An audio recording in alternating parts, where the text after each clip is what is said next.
Have you ever noticed how one careless comment, one rude tone, or one moment of disrespect can hijack your entire day, even though the other person moves on without a second thought? And what if I told you that anger doesn't last as long as you think unless you keep feeding it?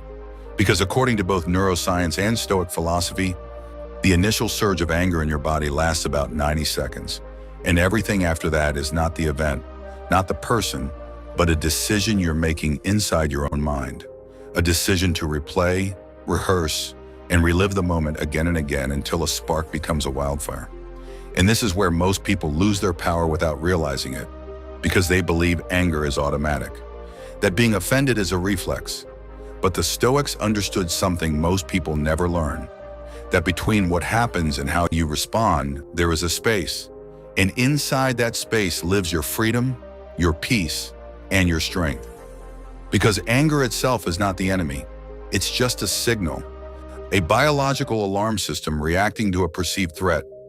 But the real damage begins when you turn that signal into a story, when you imagine what you should have said, what they meant, how unfair it was, and how you'll never forget it.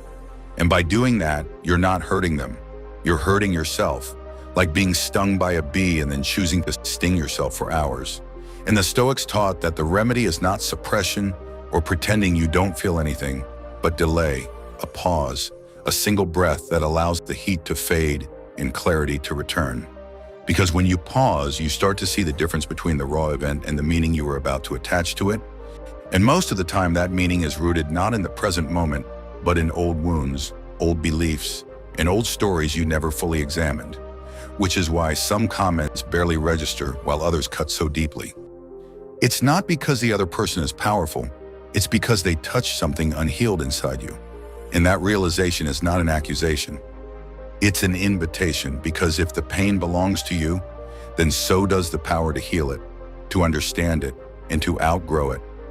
And this is where true emotional mastery begins, not by controlling others, not by demanding respect from the world, but by taking radical ownership of your inner world, realizing that people don't press your buttons unless those buttons already exist.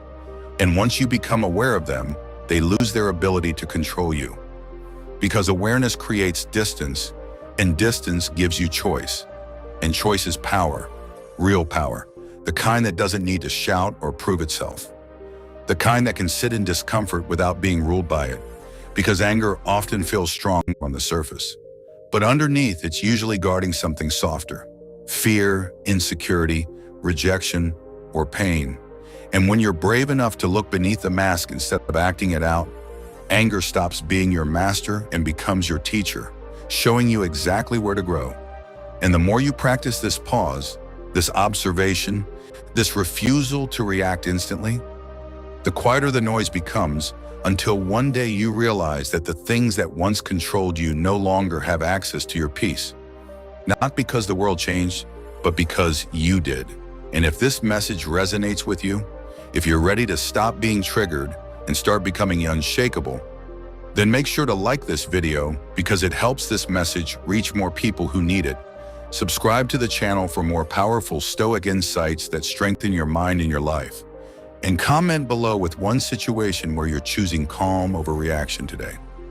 Because peace isn't something you wait for. It's something you build, one conscious response at a time.